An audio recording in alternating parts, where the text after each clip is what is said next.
I encourage all my colleagues to do the same. With that, I reserve the balance of my time. The gentleman from Florida reserves the balance of his time. For what purpose is the gentleman from Florida? Thank you very much, Madam Speaker. I yield myself such time as I may consume. And the gentleman is recognized. Thank you, Madam Speaker. I rise in opposition to H.R. 5, and this bill overlooks the rights of injured patients. But it's also an attempt by the House Republican leadership to dismantle the Affordable Care Act. I would remind my friend from Florida that there is no example that allows for any of us to have it both ways. This matter violates the Constitution, and clearly not just those who argue the 10th Amendment from a conservative or liberal perspective. It is all of us that feel very strongly that this measure usurps the powers of states.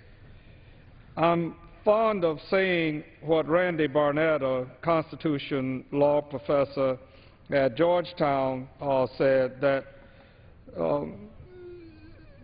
people seem to be fair weather federalists, and they abandon federalism whenever it is inconvenient to someone's policy preferences. H.R. 5 combines two completely unrelated measures. The first one is the reform of our nation's medical malpractice system. The second one is the repeal of the Independent Payment Advisory Board, which was established by the Affordable Care Act. Please don't get me wrong. I'm fully aware of the challenges inherent to our medical liability system. The excessive cost of malpractice insurance faced by physicians seriously impairs our nation's health care system by encouraging the practice of defensive medicine. This contributes to higher health care costs for both doctors and patients, as well as diminished access to care for consumers.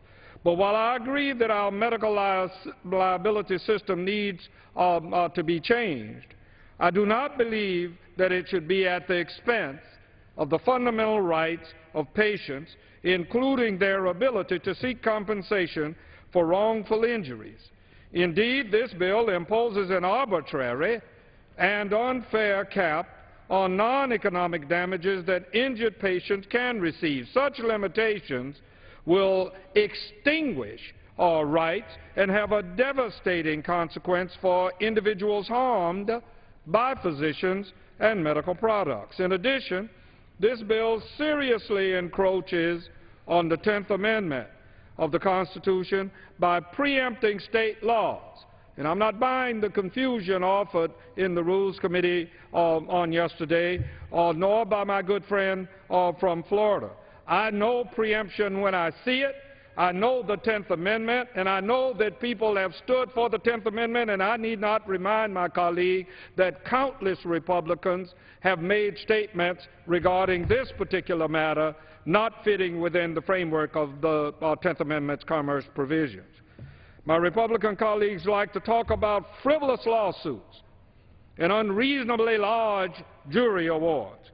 But I asked the question yesterday of the maker of this particular provision, what is his leg worth?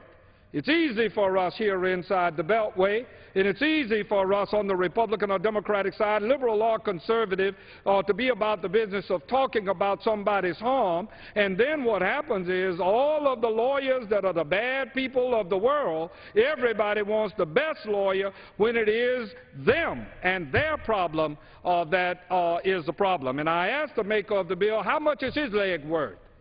When you cut off the wrong leg, who can stand among us and say that $250,000 is enough? So where did that cap come from? It came from a 1978 provision $250,000. This is 2011, moving fast with costs rising. I ask anybody here or that is within the range of this particular measure at this time, please tell me when your health care insurance went down.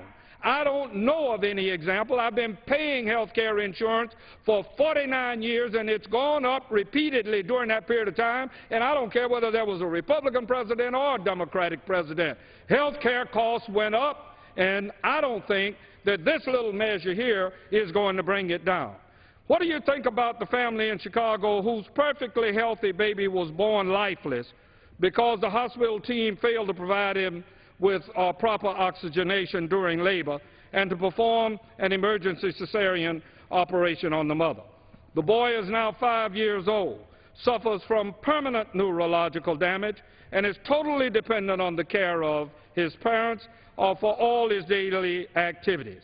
You ask his parents if $250,000 is enough for a lifetime of care. Oh, no, then you say, well, thrust it on the states. Let Medicaid take care of it. And then what you do under the Ryan budget, my good friend, is you say block grant Medicaid. And I saw that movie in Florida when they block granted Medicaid, and it was used for everything else other than for poor people. Something is wrong with that movie. What about the judge in Palm Beach County who had a surgical sponge left in his stomach after having abdominal surgery and had to wait 5 months to have it removed? By then, the pus and bile stain mass measured more than a foot long and a foot wide, and the rotted part of his intestine had to be removed. Ask him if a lawsuit was frivolous. Each case, each injury is different. It is not the role of Congress to decide the fate of these individuals and families devastated by malpractice by establishing arbitrary limits on the financial compensation that they are entitled to.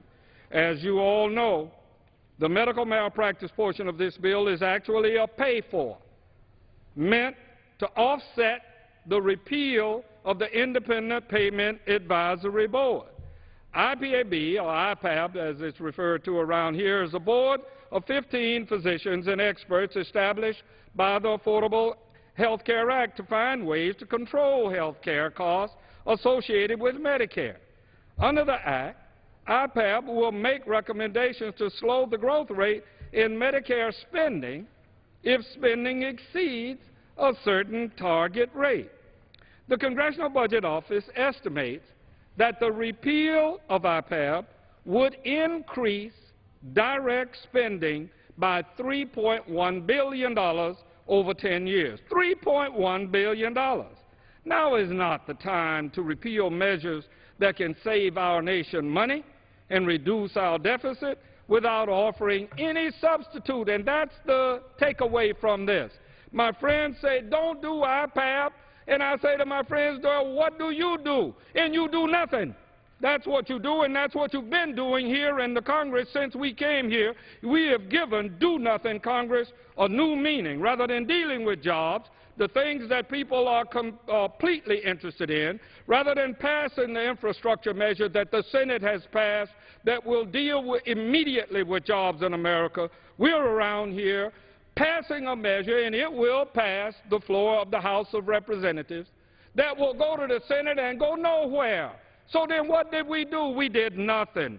The Congressional Budget Office also estimates that thanks to the cost-saving mechanisms in place in the Affordable Care Act, IPAB will not likely be required to act for the next 10 years. I heard my colleague just a minute ago say that health care costs have gone up since President Obama has been in office.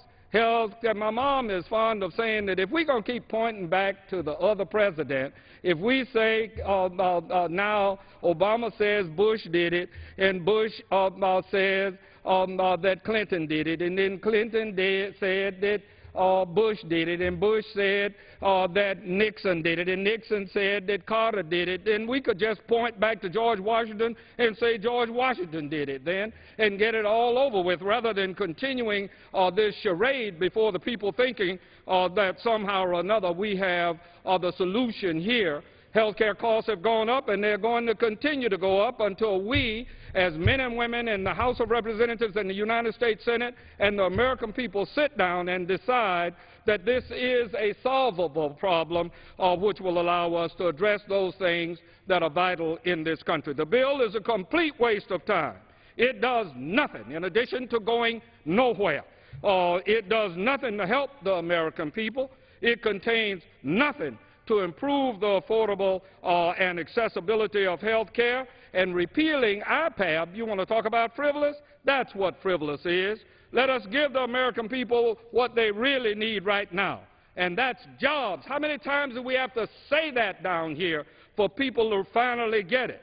Frankly, I'm appalled by the hypocrisy of my Republican colleagues who keep stating that federal spending needs to be kept under control. But at the first opportunity, they wind up rejecting one of the most serious tools in place to actually tackle Medicare spending and find ways to make care more affordable. What are the Republicans offering to replace IPAB? Nothing. Since the beginning of the 112th Congress, the Republican majority has sought to repeal as many provisions of the Affordable Care Act as possible without providing any replacement. Listen to that, without providing any replacement and absolutely no long-term solution. If we do nothing, Medicare costs will continue to increase, thereby increasing the burden on millions of seniors, disabled individuals, and their families all across this country. What is the Republican plan? What is the plan? It is to replace Medicare with the new Ryan budget introduced on yesterday, replace it with some kind of premium something that ain't nothing but a voucher system that would certainly result in increased costs for seniors and reduced benefits. The truth is that the Republicans have no plan to reduce Medicare, and I defy them to present it.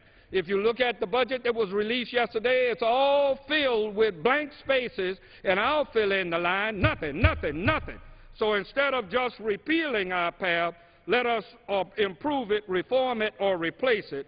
By doing nothing, it's surely not going to fix the problem. I reserve the balance of my time. Gentleman from Florida, Mr. Hastings, reserves his time. The gentleman from Florida, Mr. Nugent. Madam Speaker, I'd like to have my fellow member of the Rules Committee, freshman, Rob Woodall from Georgia, and give him 3 minutes. Gentleman from Georgia is recognized for 3 minutes. Madam Speaker, I very much appreciate that, and I thank my colleague on the Rules Committee for yielding.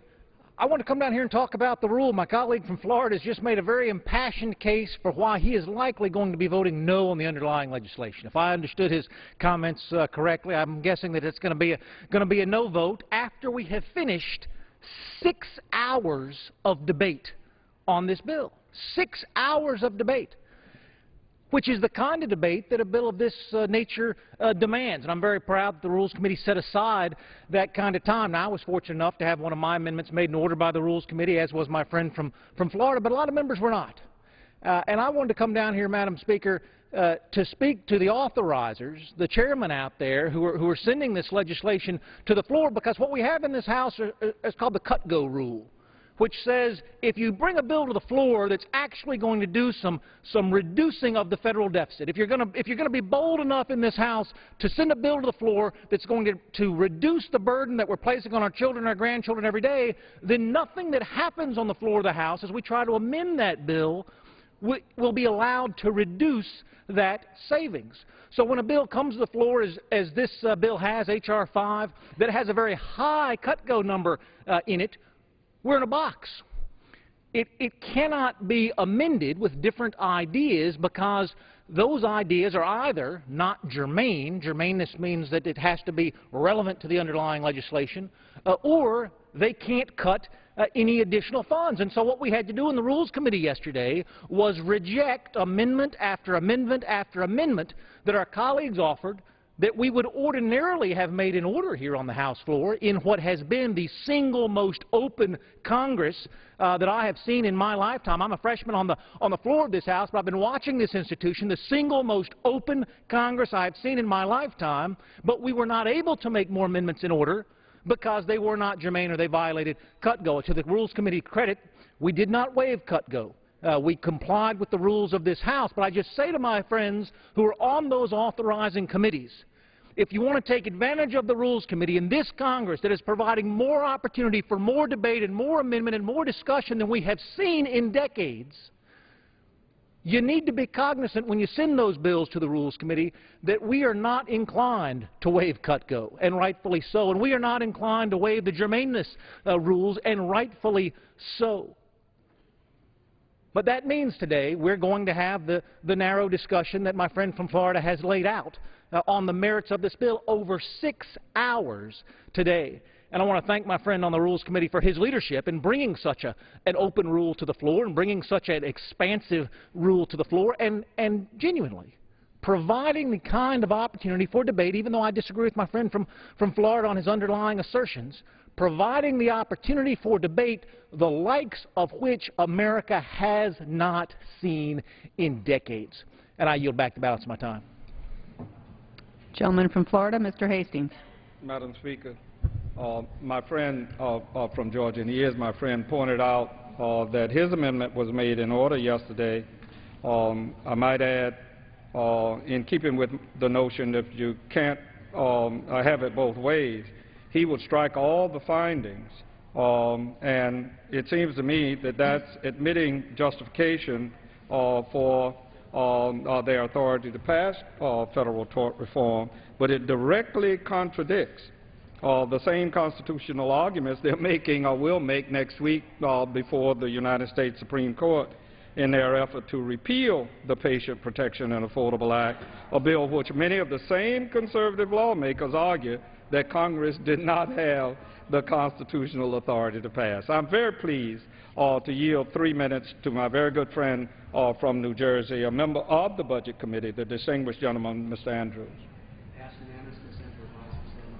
Gentleman from New Jersey is recognized for 3 minutes. I thank my friend for yielding. Whether you're a Republican or a Democrat, a liberal, conservative, no matter where you live, I think most people agree that the #1 issue confronting our country is the lack of jobs for the American people. It is the central issue of our times, the central problem of our times. The American people want us to look forward and work together and solve that problem rather than looking backward and relitigating political debates. 195 days ago, the President of the United States came to this chamber and set forth a series of specific ideas to put Americans back to work. One of those ideas was to put construction workers back to work, repairing and building our roads and bridges, building schools, wiring schools for the Internet, putting our construction industry and transportation industry back to work. We're going to spend 6 hours debating whether to repeal part of the health care bill again. We're not going to spend 6 minutes debating a bill that would put our construction workers back to work, fixing our roads and bridges. Now, the Republican leadership of the House is kind of isolated on this because Democrats in the other body voted for a bill to put our construction workers back to work, and Republicans in the other body voted for the same bill. 3/4 of the Senate voted for a bill to put our construction workers back to work. The Democrats are ready to vote for that bill. We introduced a version of that yesterday that says let's do that here, but the House Republican leadership won't put this bill on the floor. So instead what we're going to do is have one of our recurring debates about whether to repeal the health care bill. Now, people feel very strongly about the health care bill, pro and con.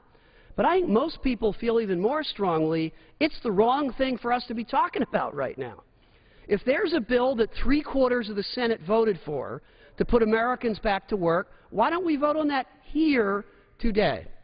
Instead, what we're going to do is vote on repealing part of the bill that talks about a committee that might or might not take action 5 years from now to do something about the way Medicare money is spent. And I think if you said to a Republican or a Democrat, a liberal or a conservative, anywhere in this country, what would you like your House representatives to be voting on today?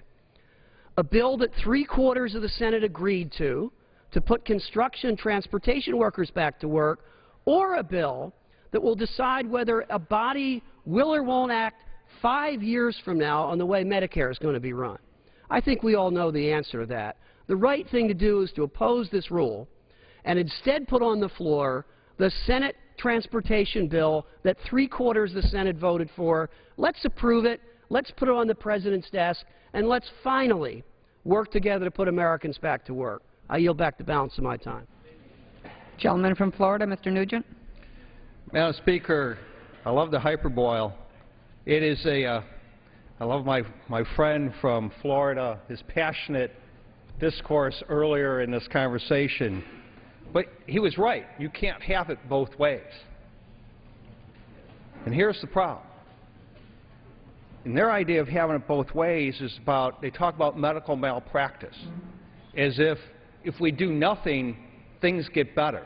If we ignore tort reform, things get better. If we ignore tort reform, cost of health care will stay the same. Well, in fact, it hasn't. It continues to rise. We talk about higher health care costs, but when we talk about that, when we talk about IPAB in particular, 15 unelected bureaucrats. The maximum number that can be on that panel is 7 physicians, 7. So they're outvoted already. They're outvoted 8-7. No matter what they think is the proper care for a patient, they're going to be overridden by 8 other bureaucrats that have nothing to do with providing health care to our seniors. Not a thing. It's all going to be about cost. And they're right. That's how you're going to contain costs, by removing the options for seniors to get the medical care that they deserve and that they need. This independent panel is a rationing board. It's going to ration health care out because that's the only way that panel can save money for the Affordable Health Care Act. It was designed that way. It was designed to keep us, the American people that are going to use that service, that medical care, to preclude us from getting it. Because physicians, when they get their payments cut, will no longer offer service. So where are we supposed to go? That is rationing. That's taking away service from people that need it the most. Those seniors that have paid into this system for their lifetime and now are depending upon it to be there when they medically need it the most. This is about the seniors that are in my district. I have 250,000 seniors, 250,000, that rely upon Medicare. And if we're going to start rationing care to them, I think it's immoral and it's unethical and it's not the way we should be doing it. We should be doing it about free market. We should be talking about tort reform that everybody agrees that tort reform, even the gentleman from Florida talked about the high cost of medical malpractice insurance. Well, where does that come from? It doesn't come just spring up out of the earth. It comes because of a reason, because of the increased cost to provide medical malpractice, and particularly for doctors, where it drives up the cost of medical care, is that defensive medical care. That's what's driving up the cost, along with the premiums that they have to pay because of the lack of tort reform. Madam Speaker, I reserve the balance of my time. Gentleman from Florida, Mr. Nugent, reserves his time. Gentleman from Florida, Mr. Hastings. I yield myself such time as I may consume. Gentleman's and I'll be very recognized. brief before yielding to my friend from the Rules Committee. My friend from Florida says that he appreciates the hyperboil.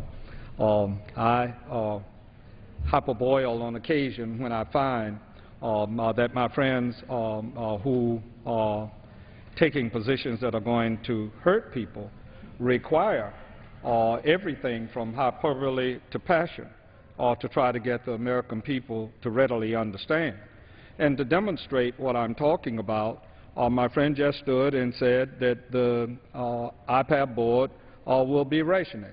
The statute, the provision giving rise to it, if it ever comes into existence in the future, specifically says that they cannot ration. I don't know whether my friend read that provision or not, but I'm pleased to yield 1 minute to my friend on the Rules Committee from Colorado, Mr. Post. Gentleman from Colorado, recognized for 1 minute. I thank the gentleman from Florida. We're in an unusual situation here where the same people on the other side of the aisle who decry the regulation of what insurance providers have to provide to those they insure across state borders, who want to interfere with our requirement that insurance companies not be allowed to discriminate based on pre-existing conditions. On the other hand, say we need to replace the state tort systems, all 50 of them, with one overarching federal approach with regard to malpractice. So whereas there is no federal role to protecting patients from being dropped by their insurers, from preventing insurance companies from excluding individuals because they had childhood asthma, because they're a breast cancer survivor, in many cases even because they have a child, while there's no federal role for that, somehow there is a federal role in micromanaging the way in which somebody who is wrongfully injured by a botched procedure can seek recourse. I ask my colleagues, not only where is the consistency, but how can we reconcile this with our values as Americans? I yield back the balance of my time. Gentleman from Florida. Madam Speaker, I have to agree with my good friend from Florida on one issue, and that's in regards to rationing. You're right, it's not in the Act. But, you know, if it walks like a duck and quacks like a duck, it's a duck, because this board, this unelected board, is going to make decisions that Congress can't even touch. This board's going to say, this is the amount of money we will pay for this procedure. It doesn't matter if that's what the procedure costs. It doesn't matter that this doesn't cover the cost of the physician. It doesn't matter that what's going to happen, our physicians are going to refuse to see those patients. Madam Speaker, that's rationing. Call it what you want. That is rationing when you have an independent board that can make decisions in regards to the cost of services that you're going to make, or a decision for you to have services by a particular doctor. And we see it already today. In my physician's office, it already says we do not take new Medicare patients. It's going to get worse. And this board, while it may not call it rationing, and I give them great credit for not putting that in the terminology of the Affordable Health Care Act, it is rationing no matter what you call it. I yield back. I reserve the balance of my time. Gentleman reserves his time. The gentleman from Florida. Just for a moment, I yield myself such time as I may consume. So then what you're saying is the IPAB board, which may bring down costs, and I might add, you just said that Congress could not touch it, quoting you. That's not true. Congress could change it so long as it stays within the prescribed limits, and that is simply what the law itself said. But what is the Republican plan? As I understand it from Mr. Ryan's budget as offered yesterday, it would be a premium system for Medicare. Now, you just said that rationing by any other name, or you know it when it's a duck and all of that kind of stuff. Well, a voucher by any other name is still a voucher. And you're going to tell me that that's a good system? I yield to my friend. Well, if you look at what the Ryan plan said, it also talks about what we currently have today. And if you want to keep what you have today in the way of Medicare, you keep it. But if you want to go out and buy your own insurance through a select group, you can do it, just like you can today in regards to Medicare Advantage. But that's a choice that I can make. I reclaim my time. I thank you, first of all, for giving me the time. Yeah, well, I just reclaim my time only to say that you had it right. Select. For example, our governor in the state of Florida had one of those select provisions, and he's one of these people that wants us to turn everything over. And I happen to had the good fortune yesterday of having the chairman of Blue Cross Blue Shield visit me, who thinks that this particular measure is something that would be helpful in his industry. But that's one thing for another day. Madam Speaker, if we defeat the previous question, I'm going to offer an amendment to the rule to provide that immediately after the House adopts this rule, that it bring up H.R. 14, the House companion to the bipartisan Senate Transportation Bill. And I'm pleased now to yield to the distinguished gentleman from New York, Mr. Bishop, my good friend, 3 minutes. Gentleman from New York is recognized for 3 minutes. Thank you very much, Madam Speaker, and I thank my friend from Florida for yielding. You know, time and time again over the last several months, we have heard from Republican leadership, we've heard their talk about the highway bill, H.R. 7, and they've talked about it as their principal jobs bill for the 112th Congress. Well, here we are, March 21st, 10 days before the expiration of the current extension of the Surface Transportation Bill, and where are we with respect to this incredibly important jobs legislation? We're nowhere. We're absolutely nowhere. As of today, House Republicans have yet to put forward a credible highway reauthorization that puts Americans back to work. Their only attempt, H.R. 7, the Boehner-Micah authorization, was passed on February 14th in the Transportation Committee, passed on a party line vote, with in fact a couple of Republicans voting against it. And then something happened on the way to the floor. On the way to the floor, the Republican leadership realized that they didn't have the votes on their side of the aisle to pass it. And what about this bill? Well, Secretary Ray LaHood, a former distinguished member of this body, Republican from Illinois, current Transportation Secretary, described it as the worst highway bill he's ever seen. He's been in public life for 35 years, said it was the worst he's ever seen.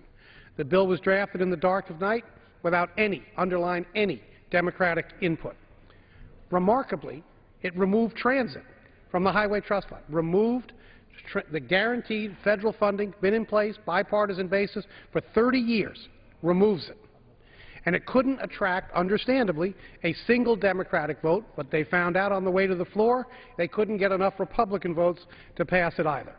Now, I'm proud to be offering the Senate bill, MAP 21, we're calling it H.R. 14 here in the House, and this bipartisan legislation should refocus the discussion on jobs and economic opportunities rather than the Republican message this week of tearing down Medicare and protecting the 1% at the expense of middle-class families. MAP 21, or H.R. 14, represents a bipartisan path forward that makes meaningful reforms and provides certainty to states.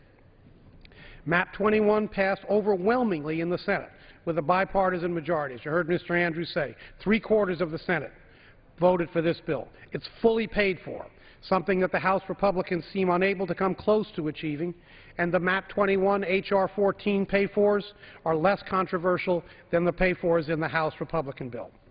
It's been estimated that this bill will save 1.8 million jobs and create up to 1 million more jobs. During a weak economic recovery looking for a jump start, why aren't we passing this bill? Why aren't we even debating this bill? Why are we 10 days away from the expiration of the current extension and there's no plan, underline, no plan in this House to move forward? Is H.R. 14 the silver bullet to our surface transportation needs? No, it's not. Can I have an additional minute? I yield the gentleman an additional 1 minute. Gentleman's recognized for an additional minute. Thank you very much, and I appreciate you yielding.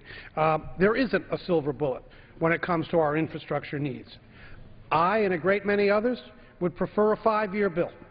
But given the hyper-partisan fashion in which the House Republicans have advanced H.R. 7 and some of the deeply flawed proposals included in their bill, H.R. 14 is the only proposal out there that currently Democrats and Republicans can stand behind.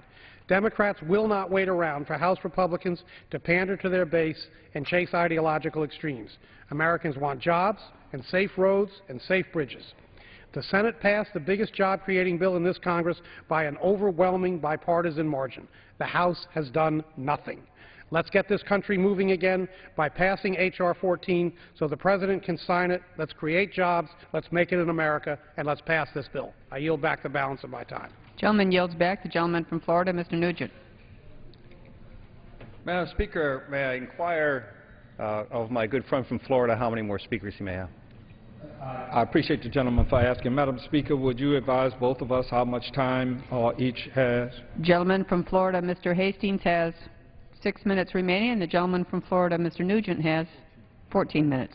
I have more speakers than I have time, but I know that during that period of time that I'm going to have at least 2 more speakers and possibly 3. I'll continue to reserve. I thank you. Madam Speaker, I'm very pleased to yield 2 minutes to the distinguished gentleman from Oregon, my good friend, Mr. DeFazio. Gentleman from Oregon is recognized for 2 minutes. Okay.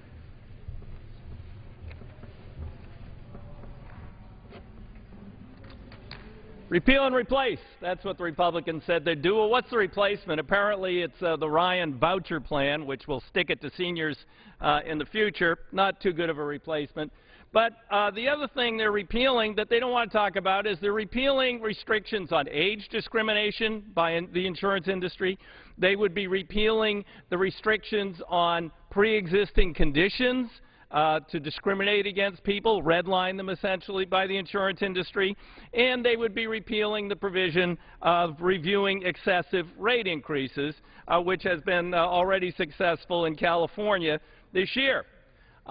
So the Republicans, have come forward with this one part of the bill. They've already repealed all of Obamacare, but now they're going to repeal it bit by bit because they don't want to do real things like deal with our transportation system and that. But there's one particularly objectionable part of this. They're going to pretend that they're taking away the antitrust protection in the insurance industry. Remember, this is an industry that can and does get together and collude to drive up our premiums. And just when after the Republicans do away with age discrimination, pre-existing condition, and rate increases, the industry is going to have a field day. So they're pretending that they're going to allow suits against the industry for antitrust violations. Unfortunately, not really. If someone wants to bring a suit, they can't do it as a class action. Well, more than 90% of antitrust suits are brought as class actions. Individuals do not have the resources to take on the insurance industry. So they're going to take something that in the last Congress was bipartisan, a bill I had to really take away the antitrust immunity in the insurance industry, give a benefit to all consumers in this country, pass this House by 406 to 19, and now they're going to fake out, they think, the American people by pretending they're taking on the insurance industry while they're filling their pockets with contributions from them. Good work, guys. Gentleman from Florida, Mr. Nugent. Madam Speaker, I'm a little confused because I thought we were talking about other issues than what the gentleman was just speaking to, particularly about, as it relates to IPAB and about tort reform, and I'll be happy to reserve the balance of my time. Gentleman reserves. Gentleman from Florida, Mr. Hastings. Thank you very much, Madam Speaker. I'm very pleased to yield 1 minute to the distinguished woman from California, my good friend, Ms. Richardson. Gentlelady from California is recognized for 1 minute. I thank the gentleman for yielding so that I might speak to the House companion bill of MAP 21 of H.R. 14, of which I'm a co-sponsor. MAP 21, which we call H.R. 14 going forward, will generate jobs, repair roads and bridges, and invest in our infrastructure. This surface transportation authorization bill passed by the Senate by far with the majority and with bipartisan support. I come before you today to urge my colleagues to let's bring this bill forward, H.R. 14, so that we might establish some consistency, unlike what we saw with the FAA reauthorization. Consistency for states, for companies, for workers, for projects that need to get done. This bill will maintain current funding levels for highways and public transportation. It will consolidate and streamline highway programs and establish a much-needed national freight program, which is something I've been advocating on my entire time in Congress. This bill will authorize $1 billion for projects of national significance, which many of us feel in our own particular districts. H.R. 14 also improves the safety and institutes performance measures and improves accountability for transportation infrastructure investments. Would the gentleman yield an additional 30 seconds? Yield the gentlelady an additional 30 seconds. Gentlelady is recognized for 30 seconds. Now is the time for swift action by this House on a bipartisan Senate bill that will create and save at least 132,000 jobs in my area alone. Transportation has always been bipartisan. Let's keep it that way in this House, and I urge the support of H.R. 14, and I reserve the balance of the time. Gentleman from Florida. I continue to reserve. Continues to reserve. The gentleman from Florida, Mr. Hastings. Most respectfully, I would ask of the Speaker to inquire of the gentleman if he's ready to close. I'm ready. I am ready. All right, then I'm going to be our last hyperboiler.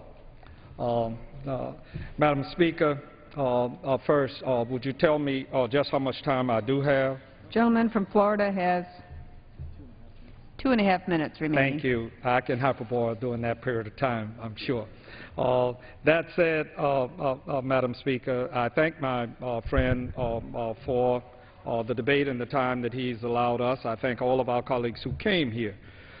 This H.R. 5 is going to be devastating to medical malpractice victims. Patients shouldn't have to pay the price for excessive malpractice insurance.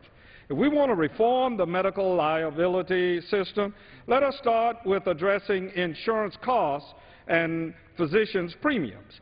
Let us start with finding strategies to reduce and prevent mistakes and crack down on repeat offenders. Today, 5% of all doctors are responsible for 54% of malpractice claims paid. Let's not start with penalizing patients for injuries due to no fault of their own. Let's not give the American people another reason to believe that Congress is out of touch. Thousands of people die each and every year due to medical malpractice. This is not frivolous. We had 16 of our members come forward yesterday to offer amendments. We're going to have 6 hours of debate on 6, ostensibly because we in the Rules Committee, who have the power, refuse to waive the power to allow those amendments to come in, some that included things such as not being able to allow a child 3 years old who may have a matter that doesn't manifest itself until he or she is 8 be barred because of time constraints. Measures that deal with, like the pediatrician in Delaware who raped 100 or more children, babies, and that position of physician would not be allowed for. I know that one would argue that some lawsuits are frivolous, and they are. I am a lawyer. I am a trial lawyer, and so I clearly support the trial lawyers. So is how that's understood with my bona fides. But when people are dying, that's not frivolous. And as I said, people want the best lawyer that they can find. Madam Speaker, I ask unanimous consent to insert the text of the amendment in the record along with extraneous material immediately prior to the vote on the previous question. And I urge my colleagues to vote no. And to defeat the previous question, I urge a no vote on the rule, and I do so for the reason that this measure does nothing, is going nowhere, will go to the Senate, and will not pass, and everybody in this House knows it. We have to stop doing nothing and do something for the American people and jobs. Gentleman from, without objection, the gentleman's request is so ordered. Gentleman from Florida, Mr. Newsom. Madam Speaker, I appreciate my good friend's confession about being a trial lawyer. I'm not. I'm not an attorney. So what I'm worried about is not how attorneys enrich themselves. I'm worried about the people that I represent, 250,000 plus that are on Medicare. I'm concerned about them. I'm concerned about, you know, you hear from the other side, well, don't worry about it. It could be 5, 10 years from now. Well, you know what? I'm concerned now because why would you have something put in place that's going to ration care to our seniors when they need it the most? That's when they need it the most. We should be advocating for them, not for trial lawyers. We should be here about talking about tort reform to lower the cost. If you look at what California did, they were modeled. They set up a model program. Their liability insurance for doctors is lower than the average across the board in the United States. You know, this health care, this act, Health Act is modeled after that. In regards to the non-economic damages, limits on contingency fees for lawyers, big one there, about fair share, about, you know, a proportional, whoever's at fault, there's a proportion of that reference to how the claim gets paid out. But, you know, according to the CBO, and I heard this talked about before, but you know, will the Health Care Act work to reduce health care costs and lower the deficit? According to the CBO, it will. It'll be an average of 25 to 30% below what it would be under current law, which is IPAB today. 25 to 30% less than what the current law, IPAB, calls for.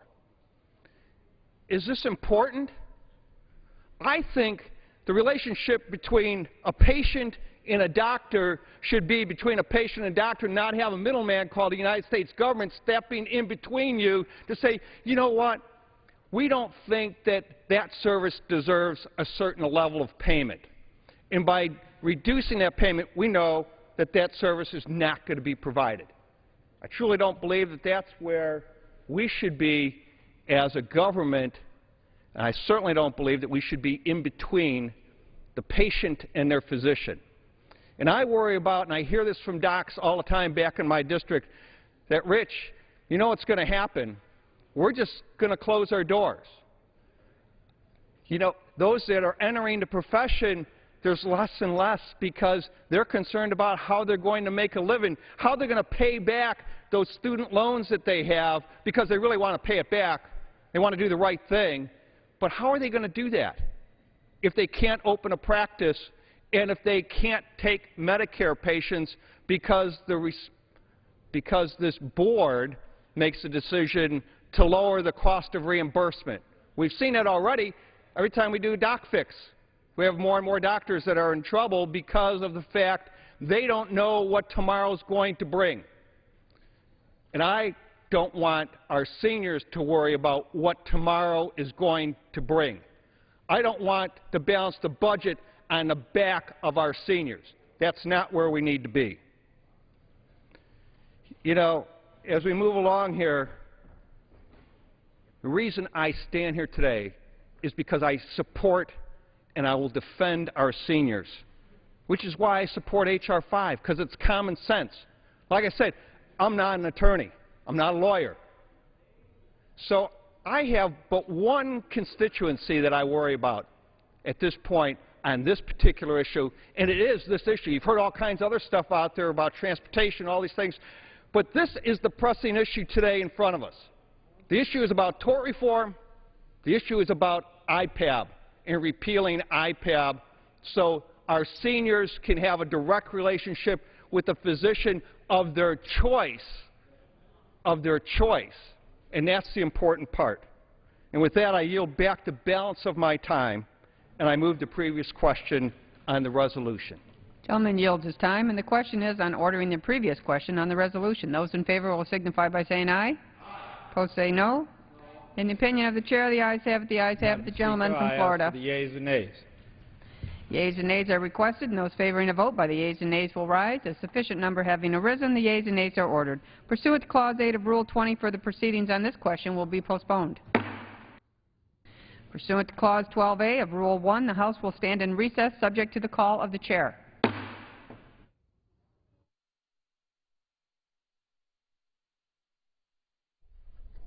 The House today has been working on a bill that would repeal certain parts of the 2010 health care law related to the Independent Payment Advisory Board. It would also place caps on some medical malpractice awards. They are coming back. They will come back and vote on the rule for that bill. 6 hours of general debate provided under that and 6 amendments allowed, so that's coming up later today. They also debated this afternoon a bill commemorating the 225th anniversary of the U.S. Marshal Service. We'll have live coverage of the House when they gavel back in for those votes and more here on C-SPAN. And while we wait for that, part of this morning's Washington Journal. And now joining us is Representative Allison Schwartz, a member of the Budget Committee, a Democrat from Pennsylvania.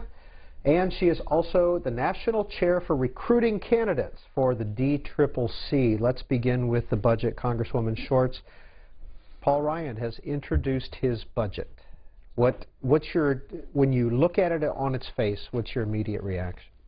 Well, it's more of the same, and actually it's much more of the same, if you want to put it that way, from what the budget the Republicans and led by Paul Ryan have introduced last year and are doing again. And we'll talk more about the specifics, obviously, this morning. But really, to me, a budget is really about our national priorities and our values. How we spend our money, how we make these decisions certainly tells you a lot about what our priorities are.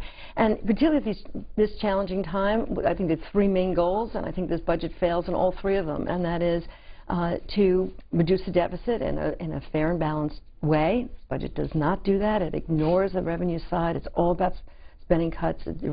We've agreed on spending cuts already, but this really takes it to a much deeper and really potentially devastating level. We also have to meet our obligations, and that includes to our seniors, and this really cuts Medicare. Not only cuts it, it actually really ends it as we know it, and we'll talk more specifically about that, I'm sure, but it's pretty devastating to our seniors and to our future seniors. And third, we have to meet our, we have to grow this economy. And that means, and I believe it means making investments in our future. It's in education, in infrastructure, in new technologies, in growth industries, and in the beginnings of all of those. So, if it doesn't help the economy, if it doesn't grow jobs, if it doesn't meet our obligations, and it doesn't reduce the deficit in a fair way, I think it really is a failed budget. And to me it is. It starts there, and really it's controversial even on the Republican side, but for Democrats, it's really not where we would go. In the New York Times this morning, two charts comparing the party budgets. Here's the GOP proposal. Here's President Obama's proposal on the right. Now, you can see the outlays is the dark black line, and the revenue is the gray line, which is below that. According to the GOP proposal, the Ryan proposal, deficit in 2016, $241 billion. The President Obama proposal, $529 billion for that deficit. Debt accumulated through 2022 under the Ryan budget, $3.1 trillion. Under the Obama budget, $6.4 trillion. Balance the budget by 2040, Paul Ryan. Balance a budget, no, under the President Obama. New revenues, no, and new revenues, $1.5 trillion over 10 years. And then you can go also, one other chart very quickly before we get a response, which is in yesterday's Wall Street Journal. And this was an op-ed that Paul Ryan wrote in the Wall Street Journal. And it has this chart here, charting the Republican and Obama budgets. It's sourced by the Office of Management and Budget and CBO. The current path would take us, according to this chart, up to 800, 900% debt as a share of GDP, and the GOP plan brings it back down to zero. Is the current path we're on sustainable? Oh, we have to reduce the deficit. Our deficits are annual, and of course that actually, every time we add to the deficit every year, it adds to the national debt. So yes, we both agree, Democrats and Republicans, that we have to tackle this deficit. The question is twofold: how quickly? The question is how. And I think the Democrats have been very clear that we have committed to spending cuts. We believe those spending cuts have to be in all aspects of the budget. Every part of the federal government can be more efficient and should be. We should demand more accountability, more transparency, more efficiency, and we certainly should start by cutting where we can, where we believe that there is the less of a priority, and we already agree on that. We've agreed to spending caps at $1.2 trillion over 10 years, and an additional over $1 trillion in through either a sequester or some other way to do it. So we've already committed to $3 trillion almost, and we would do more. The President's budget, and there'll be a Democratic budget next week, but the President's budget has talked about cutting the deficit in half in 5 years, so that's actually in 2014. That's pretty significant. But we also believe that we, again, have to deal with this in two ways. It can't all be done by spending cuts. Every responsible bipartisan commission says it cannot be done without some discussion and reality of revenues. We believe that's true. Republicans don't. They will do anything, any cuts, deep as they can go, without responsibly considering revenues. And that's from the corporate side and from the wealthiest Americans. You know, we've had this discussion for the last year. Really, can the wealthiest 1% of Americans pay a bit more in taxes? They did under the Clinton years, and it was a really good economy where people made more money. And should we do it in a way that actually protects and grows the middle class in this country? If we don't do that, I believe that America will not be as strong as we should be. And the other major disagreement is, should we be making the kinds of investments that grow our economic competitiveness in a global marketplace, that grows the growth industries, new technologies, innovative sector, or do we walk away from that? And I'm talking about basic research, talking about making sure that the tax policy in this country and corporate America has not just oil and gas and the sort of traditional industries, but actually helps the new technologies and new growth sectors. There's a major difference of opinion. I do think there are places where we agree. We do also agree that we have to tackle tax policy in this country, that we could simplify and what do you should think simplify about the his tax proposal for 10 and 25% tax, well, again, and lowering the corporate income tax? Right. The president's already put out a sort of a grand scheme on corporate taxes and talked about bringing it down to 28%. That still takes, that really does eliminate, does so by eliminating special interest tax deductions. And there's some tough decisions in all that. To bring it down to 25%, first of all, understand there are no details in this Republican budget. You know, and even some of the numbers that you proposed, you put up there from CBO are really based on a lot of assumptions without a lot of detail. And I think that's a pretty dangerous way to go. We have to have some of that detail.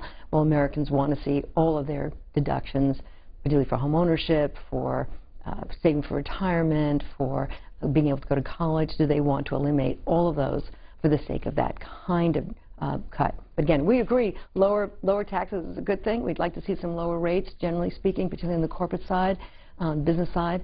But again, we have to do this with some understanding about how this would affect growth in the future. So it's a contrast here, but I would be careful about some of those charts that are coming out without a whole lot of detail coming from the Ryan budget. Well, we want to take some calls. We'll talk about Medicare, and I'm sure our viewers will as well. But very quickly, the Democrats are coming up with their own budget as opposed to using President Obama's proposed budget. We will be using the president's budget. Obviously, we'll do a few tweaks in that as well, which we should. We're members of Congress. But it will create a stark contrast, I believe. Not in the decision about whether we should tackle the deficit, not in the decision about whether we can bring down and tackle some of these major issues, tax reform. We want to do that. We agree on that. But to understand that what the Republican budget does is does it all through spending cuts. It ends Medicare as we know it. It fails to make investments in growing our economy and our economic competitiveness. And it really attends to the wealthiest corporations and the wealthiest Americans, and it doesn't grow the middle class. That's a huge concern to us. First call for Congresswoman Allison Schwartz, a Democrat of Pennsylvania, comes from Cody, Wyoming. Randy on our Republican line. Hi, Randy. Yes, good morning. I'll try to get my point across and make it brief. Thanks for being there. Representative Schwartz, you know, consistently in the last 3 years at least, the Republican budget plans have always included Medicare reform. That's true.